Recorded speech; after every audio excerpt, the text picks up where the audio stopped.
Hi, welcome to the latest episode of NAMI New York State Perspectives, your show designed to keep you supported, connected, and inspired as we navigate the COVID-19 crisis. And today, I'm so happy to be joined by a really special guest, a great friend of mine, a great mental health advocate. He's a mental health advocate with a musical twist, the one and only Zak Sandler. How are you today, Zak? Hey Matt, so great to see you.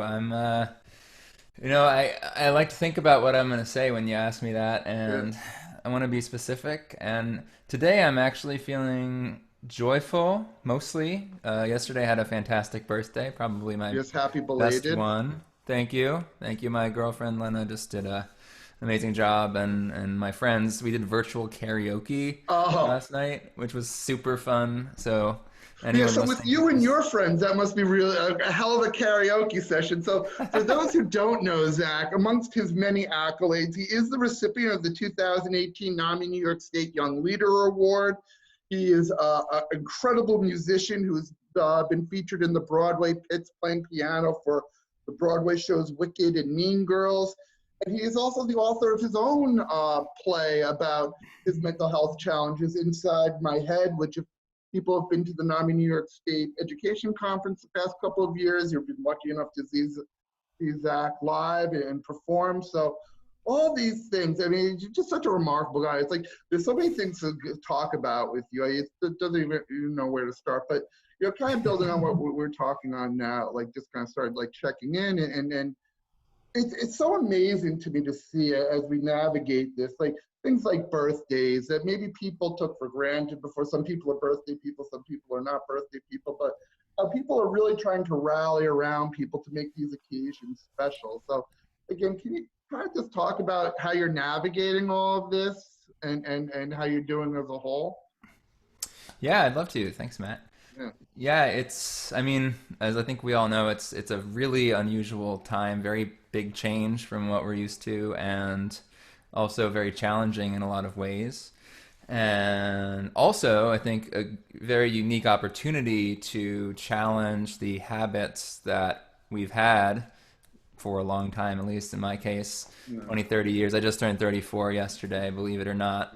Yeah. Uh, and so it, I think that's the two-sided coin here. Yeah. And I think for me, the biggest challenges have been not being able to travel anywhere. Like we haven't left whatever a 20-minute bike ride radius from Mhm. here in 2 months almost now. Yeah. And also one thing that I live with my girlfriend Mhm. here in this apartment. You can Mhm. see this is actually my studio with my Apartment keyboard. slash studio. Yeah, and my mic. I don't think you can see my mic. It's over Yeah. here. So, uh, so one thing that's been tricky is like differentiating different parts of the day. Like, Right. oh, we're starting work now, and okay, now we're done with work and we're transitioning to dinner. So even things like changing our clothes at different moments in the day, or we at one point we said between 10 and 5:30 we are going to be coworkers who kiss. I like that. So nothing about why didn't you take out the recycling or what are you doing next Saturday? None of that. It's just we're in our own spaces working until the evening when we can connect as partners. And yeah, so finding that space has Yeah. been a challenge. Um, I think what else specific to Corona. Well, I know for us, that's been like a real challenge. I'm glad you mentioned that because I know that's something a lot of people are struggling with, like that work-life balance. I think when this whole thing first started, my wife and I were like rolling along. We were both so busy that we just kind of, and now we kind of realized that our work-life balance is kind of off kilter. We're both working from home. We're both Hmm. kind of working harder now than we were when we were back in our offices, just because her organization and obviously NAMI are both trying to address some of the issues around this. So that's been a real kind of struggle. I mean, it's kind of a funny thing we were talking about right before we started recording. It's like, I want you to have a son, but your girlfriend's doing yoga right now, and we don't want to disturb her doing yoga. So it's like all these things that we never had to consider before, that finding this new normal and establishing the boundaries. So I'm glad you talked about that. Yeah, well, so she's a therapist, and so we have two different white noise machines here, which definitely helps the space issue, and Mhm. and also we were lucky to have a second bedroom, which we're using as well, which I'm using as my office. She's been Uh, doing her therapy sessions in the living room with her laptop and a stack of books with a wow. bookshelf behind her, so it looks like a library or something. Right, right. Oh, that's funny. Yeah. But yeah, I mean, we're all adjusting. But I mean, obviously, you know, it's so funny. The first time I ever met Zak, I love to tell this story. It was a few years ago at the NAMI National Convention that was in Washington, D.C., and we had a meeting with Senator Schumer's office, and you know, he had just been named the minority leader, and everyone wanted to go to Senator Schumer's office. I think there was like 100 people at this meeting, and maybe 30 of them were from New York. It was like we had to literally have it in the hallway.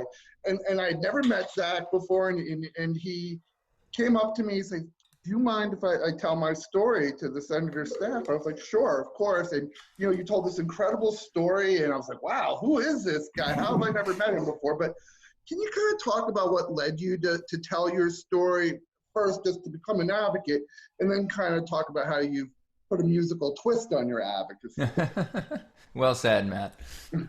So, how did I come to tell my story? Well, so I am actually the son of two mental health professionals, a psychiatrist and a social worker. So it was very much a talk about our feelings household. Mm-hmm. Somehow, though, I grew up without really knowing much about bipolar, and even though it runs in my family. And so when I was at college, I was a junior at Yale, and I basically had this period of depression for a week that flipped into mania. And my parents ended up taking me to the psychiatrist, and he said I should go to the hospital, and I was completely shocked. What are you talking about? I'm great. Like, this is the best I've ever felt in my life. And so looking back, I really wish that I had known more about bipolar and more about you know, the family history as well. And I really still think that I could have probably kept things under wraps a little bit better had I known that. So now, but after that episode, I was diagnosed bipolar, and I was afraid of that diagnosis. My parents also were afraid of that diagnosis, and actually convinced the doctors to change it to mood disorder, not otherwise specified. Mm. And a brief interlude. I like to avoid the term disorder as well as the term mental illness, because I feel like it implies there's something wrong with me and people like me Right. who have any mental condition. So I call it a condition, and I also just say bipolar on its own. But back then, I was certainly still saying disorder. I was still saying crazy all the time, and I didn't tell anyone except for really close family and friends. And I went 9 years without another episode. Moved back to DC, where I am now, and I'm from. Moved to New York for 10 years, and I was on medication. And then 9 years after that first one, it happened again with a manic episode.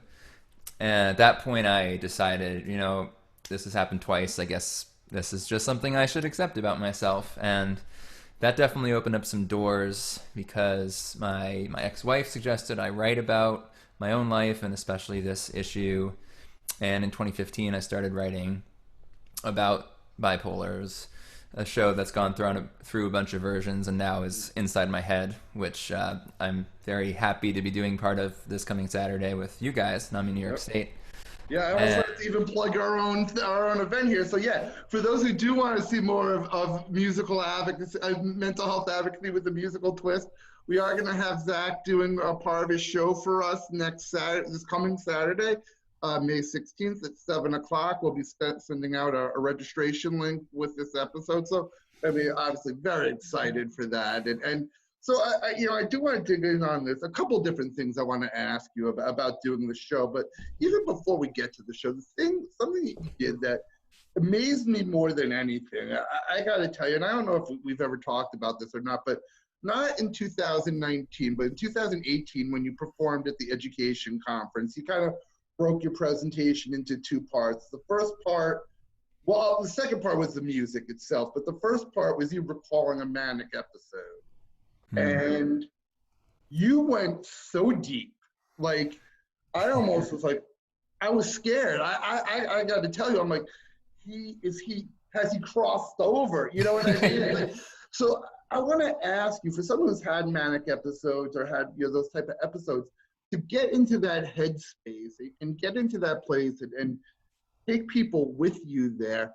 How are you able to do that and then step back out of it? I mean, that to me is, I mean, I understand acting and everything and method acting, but that was something different. I mean, you really dug deep and recreated for anyone who never seen what a pure manic episode is, it really hit the nail on the head. So how are you able to do that and step back from it?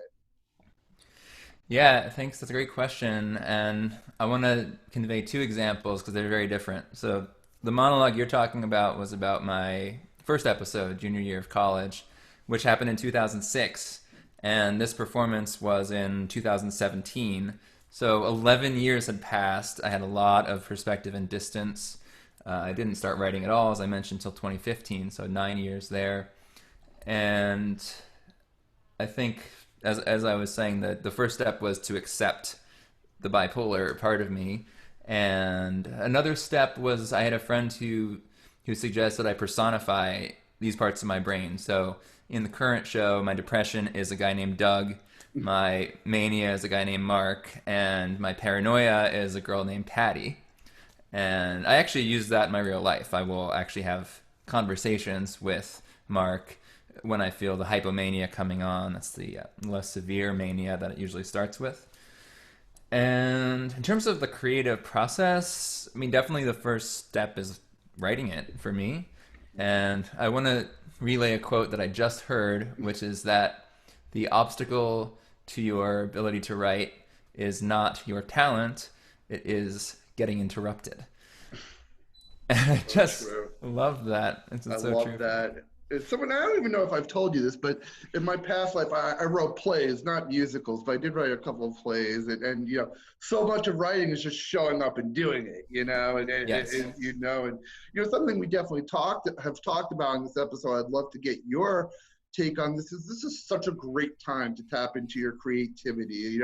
If you've been waiting to tell your story and just don't know how, or just like you say, life keeps interrupting, that Yeah. writing of it or getting it out of you. And now, we have all this time and let's use it well and not to minimize everything that's going on right now. But, as you and I know, we've both had mental health challenges. As you get through these challenges, you become stronger. And that's what we're trying to do with this show. And I think tapping into your creativity and telling your story is a big part of that. So can you kind of talk about how that's helped you in your journey? Yeah, so first to talk about getting interrupted. Sure, it could be that Lena texts me or calls me. It could be that, but I think most of the time it's interrupting myself. And what happens is I find that I write something and there's a voice in my head that says that's bad. Like you should rewrite that. No, and we have to get that critic out of the way for the first draft. We have to there's a book called The Art of oh my god, The Artist's Way. There it is. Mm. And she talks about writing for 15 minutes by hand in the morning without stopping at all. And it's a great exercise to clear that critic and say, okay, it's not going to be perfect this first time. I'm just going to write something. One of my central quotes right now is something is better than nothing. And I think that addresses perfectionism, which I've had a lot of. I think that addresses the blocks to getting things started. Like if I wake up and I'm feeling kind of down or depressed, I might not have any motivation to do anything.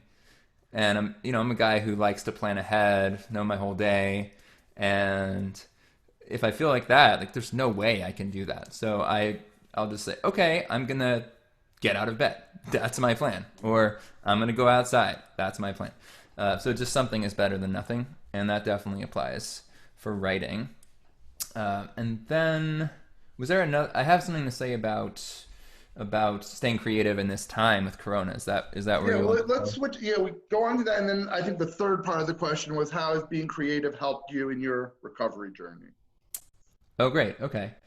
So Well, in terms of recovery, helping me with my recovery journey, I think it's writing about the experience is very cathartic, and performing it is very cathartic, and even seeing other people perform it also cathartic. And I think the other thing is like the reaction that people have when they interact with the material. I have, at the end of my presentations, I like to do talk back where people can ask questions, they can share their own stories. And I often have people standing up in the middle of this crowd they don't know saying, "Oh yeah, I have depression and I've this thing." So these like statements are cool. And my favorite of all was I did the show in Long Island, and this woman came up to me and said, "My daughter was bipolar. She took her own life at 24, and I never really understood what she was going through.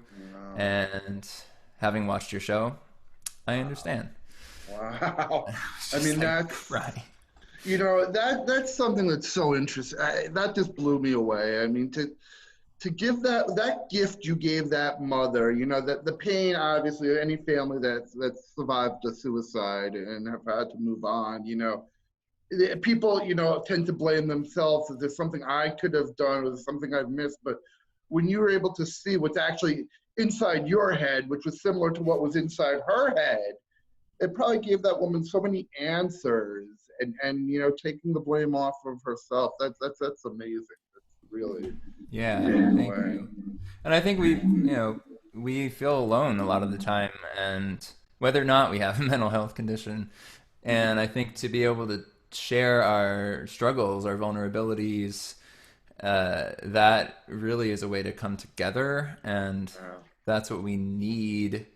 I was listening to the Happiness Lab, which is Laurie Santos, the course at Yale about happiness, and she was talking about basically social isolation and how we think that having our own space is going to make us happy, but actually like interacting with people we don't know yet. I like to call them friends we haven't met, Right. and that's strangers, and that actually makes us much happier. And yet there's this fear to do that and to become vulnerable. Yeah. So yeah, that's why I talk about that question. How are you? Like, Yeah. how often do we answer it? Just good, fine, Yeah. but like actually not. And I think that's so important, being vulnerable, especially right now. And this journey that I've had, like doing this series, has been incredible, because certainly I've gotten all these different perspectives, but certainly people showing their vulnerabilities, and I think that's so needed right now, because we're all feeling vulnerable right now. We're all struggling in some way right now, and to hear, you know, two guys talking about their mental health and being vulnerable and saying there are days we're not doing well, and I've talked about some of the struggles that I've had, and I just think being able to discuss our vulnerabilities now are so much more important than ever before. And something else that you've said a couple of times, I keep needing to dig down on, is acceptance. I think that's so important. I had a guest a couple of weeks ago who was actually one of my former interns, or be our intern again this summer, but she has borderline personality disorder. She talked about cognitive behavioral therapy and radical acceptance, and how that's so important in this situation. I mean, we can't change what's going on around us right now. We have to accept it and move forward. And I think one of the hardest things to accept is for who you are, right? I mean, with all our vulnerabilities and all our flaws, and learning from those flaws and those challenges, I think it's so important. So, for someone who's accepted who they are, accepted their limitations, and overcome so many challenges. I mean, are there other lessons you think from overcoming challenges and learning to accept yourself that you can advise to people who are struggling right now? Yeah, I think self-acceptance is probably a lifelong process, and uh, Totally. I'm doing well with the bipolar part of it. But for an example of one that I've been working on, struggling with now, is my anger. And so for about 29, 30 years of my life, I basically didn't express anger. I think I grew up in a household where I heard my parents raise their voices one time, and it wasn't even yelling. It was just like a little bit louder and annoyed. And so that's what I grew up with. And I guess I'm certainly grateful that there wasn't a bunch of abuse going on. The other side of that is that I didn't really have any clue about expressing anger. And so my most recent ex-girlfriend, I'm grateful to her because she was the first person to kind of encourage me to express my anger. And unfortunately, some of the time it really got out of control very quickly. And that's been a struggle here with Lena the last few months too. I moved in like a month ago, and Oh, great timing. oh my God. Well, I moved in actually because of Corona, Oh, because yeah. I was with my parents and they want to cross contaminate, of course, Yeah. because they're high risk. So yeah, and like this things will come up, and like I will just scream in her face. And the last time I even just like physically attacked her, which was the first time I've ever done that, and it was really really scary for both of us, and also felt really good, which is even scarier. Yeah. And so it's like I've been working on this with my therapist a lot, and one thing he said that I thought was brilliant is that before anger comes hurt. And the anger is just coming on so quickly that a lot of the time I couldn't even recognize the fact that I was feeling hurt. Or sometimes I would feel like a tiny glimpse of that, and suddenly like there's the anger. And so he's encouraging me, and I'm working on, if I'm feeling angry, be like, wait a second, is there hurt under this? What am I hurt by? What's happening? And that's been, I don't know, it's been 4 or 5 days since the last, or actually no, it's been a week now since the last incident, which is great.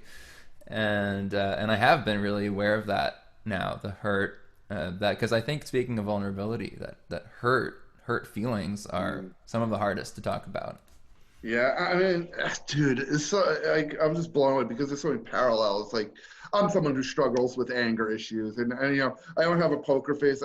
Sometimes I'll let my emotions get the better of me, and it's cost me, almost really cost me professionally once, right here at NAMI. I mean, thank God it happened at NAMI, where people understand, where there was someone I had a very tense relationship with, and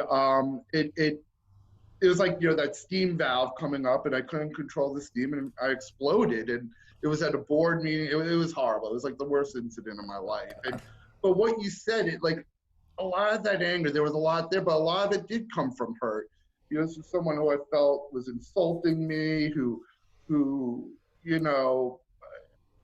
I don't want to get too into it. I probably shouldn't be talking, but again, just I think it's so insightful how hurt does lead to anger. And right now, it's so easy to be angry. It's so easy to be hurt. I mean, I was talking to one guest about this, how we're almost going through like the 5 stages of grief, because we're all mourning something right now, whether it's the being able to, walk 20 minutes beside, from where your apartment is, or seeing friends. We're all losing something in this. And anger certainly is a form of grief, one of the stages of grief, but you just hit the nail so well, that hurt is the underlying factor of this. And when we're hurt, it's like you say, you can never be more cautious of a wounded animal, because they're the ones that'll strike at you the worst. You know what I mean? And Yeah. it's so insightful. And I think so many people are struggling with that right now. And it's why you hear, you talk about your situation, why you're seeing more domestic abuse and child abuse during this thing, is because people finding a healthy way to manage anger, I think, is one of the toughest things to master, even more than sometimes accepting who you are, because anger is a part of who I am. And through therapy too, after that incident, I go in and unpacked, why am I so angry, and what was the root of that anger, and what was that person doing? Why was it so triggering to me, where it got such a violent response? I mean, not violent like I attacked her as a person or anything, but I threw a soda can across the room in anger, which is, I mean, anyone who knows me, like, it would be shocked to hear that, because you don't really get to see that side of me that's there. But you're so right. It hurt was such an underlying factor. And like I say, we're all hurt right now. We're all angry. So again, do you just have some tips for healthy ways of dealing with anger? Evidently, I need this as much as you do. So. Yeah, it. I think anger is a way of yelling louder, like because I didn't feel heard about something, so I yelled louder. And like today it came up because Len and I had a disagreement about how many eggs had been in the fridge before I went shopping. Mhm. And like I'm certain that my answer is right, and she's certain that her answer is right. And really, it didn't matter how many eggs there were. What mattered was that we had two left. Really, that was Right. all that mattered. But I felt myself getting really angry in this conversation because I think when I stopped, and one of the keys is to just slow the process down. So when I feel that, as you said, the steam rising, it's a great metaphor. When I feel the steam rising, to be able to stop and see. We talk about the part of my brain that's the seer that sees everything. It sees that I'm getting angry, and it sees maybe that I'm hurt, and it sees what my options are. Right? One option could be yelling, or another one could be leaving the room, or another one could be taking a deep breath. There's so many options.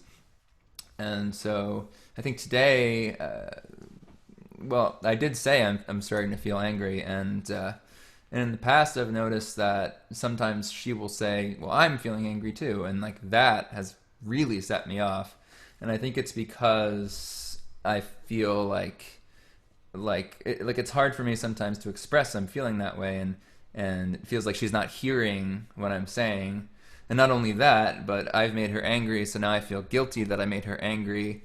And for me, guilt is often underlying all of this. So that's been a problem in the past. And today, I'm grateful she didn't say that in response. She didn't say I'm angry. But the other thing that happened was that I recognized that I was feeling hurt, that I was being told that I was wrong about the number of eggs, and that I'd gone to the store and done all this shopping by myself, and I felt like, come on, like you're not recognizing the effort I put in, and instead just saying you're surprised about these eggs. And when I was able to get down to the hurt feelings, that helped a lot. So I think slowing down is number one. Even stopping, pausing is my Right. favorite word. Just pausing the I'll action. give you a great pause before pause, which is one of my favorite. My wife has used that all the time.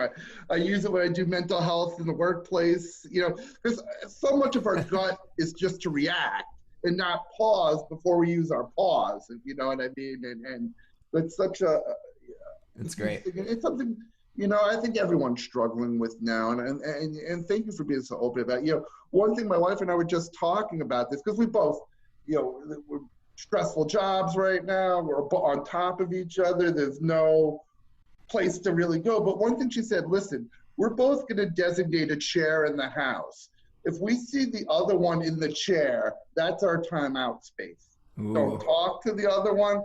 I need to be in that chair and just be alone and just recenter myself for a few minutes. So, I think finding tools that work are so important in this, and understanding, especially in relationships and couples and stuff like that we're both struggling right now. Everyone's struggling, and you got to be cognizant of that too. And I think the worst thing you can do in an argument, you and I are having an argument, you elevate it, and I say calm down, and that elevates the person more, right? So we're yeah, that's trying not to good. figure out how to handle that one too, which is an ongoing challenge. But all the same stuff you're talking about, when we had a same argument about something in the refrigerator.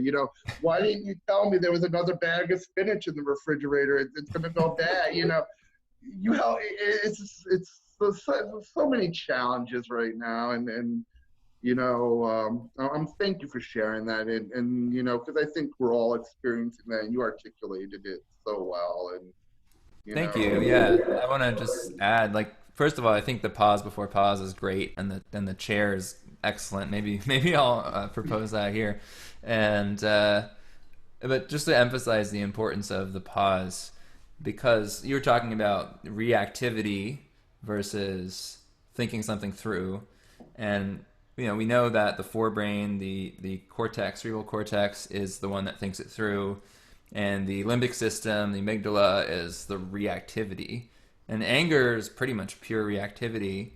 And so sometimes, in order, like my feeling, I don't know if this is true, is that the amygdala part works more quickly than the forebrain, just a little bit. So if we just let things run their course, then boom, it just comes out and it gets out of control. But if we pause, that allows the cortex more time to engage and to make a new choice from the choice we usually make. And for anyone out there who's interested in that idea, I'm reading a fantastic book right now called Breaking the Habit of Being Yourself by writing that down right now. Yeah. And it's based in quantum physics and neuroscience, and it's really fascinating. The idea basically being that this whole universe is part of a quantum field of energy. It's all connected, and all possibilities exist at all times until we observe one, and then that one enters this reality. And so the idea is that if we direct our thoughts in terms of what we want instead of what we don't want, and if we get our emotions aligned, it will bring those things that we want to our life. And yeah, it's just a really fascinating book about being able to create the personal reality that we want instead of the one that we've maybe had. Right. Or create for ourselves, for creating a new reality. And I think that's such a great kind of moment to pause on and transition for the last part of our show today. But it's just so important because as we move forward, everyone's focusing on when do we go back, but I'm more worried about more concerned about how do we move forward. And I think reinventing ourselves and reinventing the way that we handle things and learning from this. So when things do move forward and we're back to some sort of normalcy, we've learned from this and we've learned to deal with our anger and learn to deal with our hurt and find new tools to make us better. And I just thank you so much for really leading us down that path. I think it's just fantastic. Like, my mind's a little blown here. So we are running out of time. Would you do a sample of a song? Is she still doing the yoga?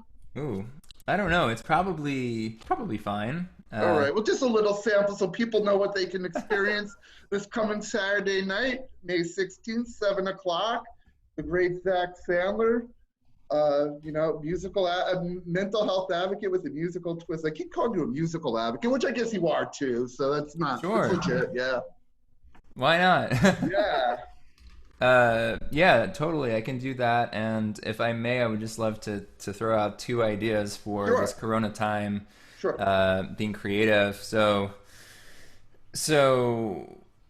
there's two things that I've been playing with. One is to start my day with something fun every day, even if it's only for 15 minutes or maybe it's an hour sometimes. So for me, I'm like making a music video right now about Corona, which is super fun. But it might be reading this book that I love. It might be taking a walk, anything. Because I find that if I don't do it first, so often it just gets pushed down the to-do list and it just doesn't happen. And if I do start my day with something fun, the rest of my day just goes so much better. So it's an opportunity, I think, especially now that we don't have to be at the office at a certain time, like to really try that. And the other one I just started today. It's going great so far. So far, so good. And this one has been really, really hard for me to try to implement.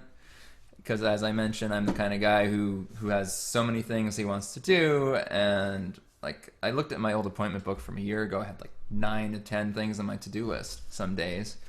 And so the new plan is to only set one goal per day. Wow. And the idea behind that, as hard as it is for me to do that, is that if I set, let's say, 5 goals and I accomplish 4 of them, then I'm going to feel disappointed and upset that I didn't accomplish all 5. Whereas if I set one goal and achieve 2, I'm going to feel like, oh yeah, this is so great. I did so wonderfully today. And similar concept with time budgeting, which has been very hard for me too. As you know, I was 10 minutes late because I was making brownies. Although I will tell you that my one goal for today was to make brownies. So I'm glad I was able to help you with your goal. So that's good. Again, assist on that one. I don't even get a brownie, but that's okay. I'll mail you one. But in terms of time budgeting, it's the same situation. Like, well, first of all, think of the times, like for me, I have a meeting and it gets canceled. Suddenly I have an hour free from my day. It's such a great feeling. As opposed to, I'm like, oh shoot, I'm like running late and I have these 3 things to do, and that's so stressful to me. And, you know, having less stress is I'll be healthier, I'll be happier, and I'll be able to help the world and be my best person as much as possible. So to budget, 30 minutes for something and then it takes 40, it's like, oh my God, I'm late. But if I budget an hour and it takes 30, then it's like that meeting has been canceled. Oh, I have 30 minutes.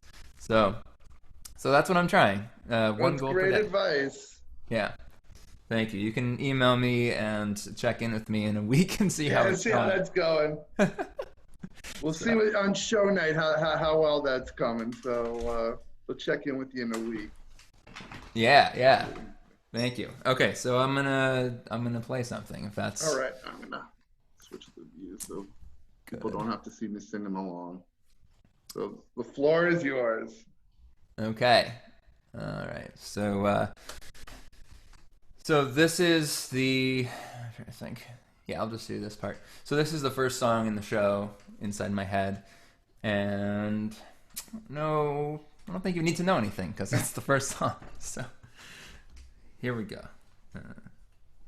I'm gonna turn the volume up. Hold on.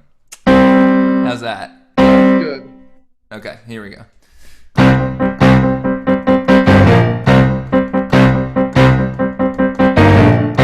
Started music at the age of 5.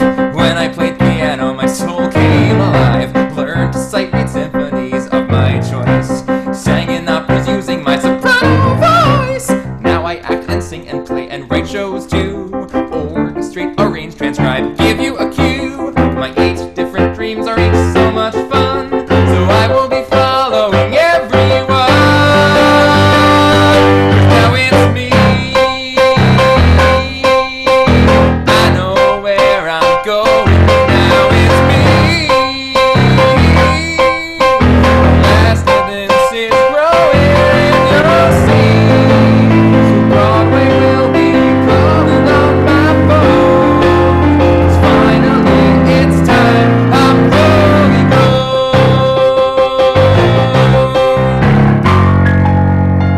But there was 1 week of college where I felt a bit different. So I missed a week of class. I started medication. My mind took on a mind of its own. But all of that has passed. Scary aberration. And I conquered the unknown. Yeah, I conquered the unknown. 'Cause now it's me, it's me, it's me, it's me. I know where I'm going. Now it's me, it's me. At last I am all knowing and I see that who I am is written down in stone. 'Cause finally, at last, finally I'm here. Finally, I swear I'm fully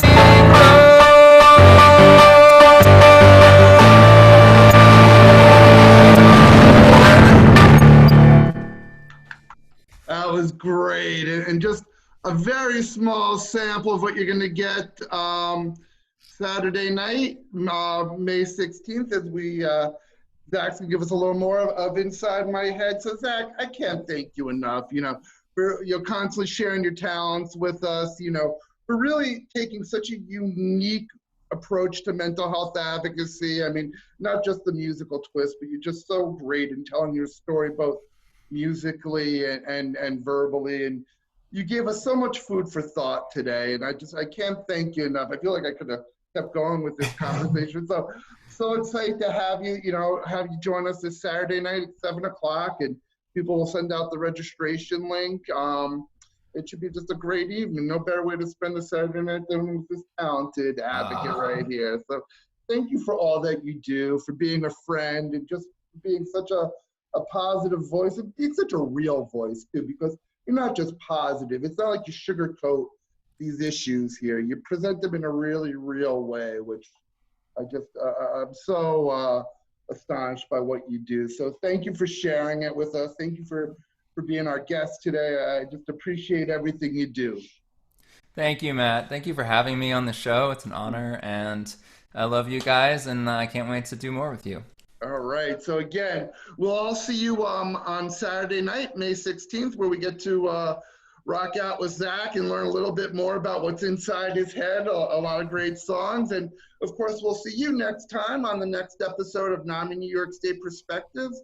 Until then, stay supported, stay connected, stay inspired, and be like Zak and be creative. Thank you. You can do it too. That's right.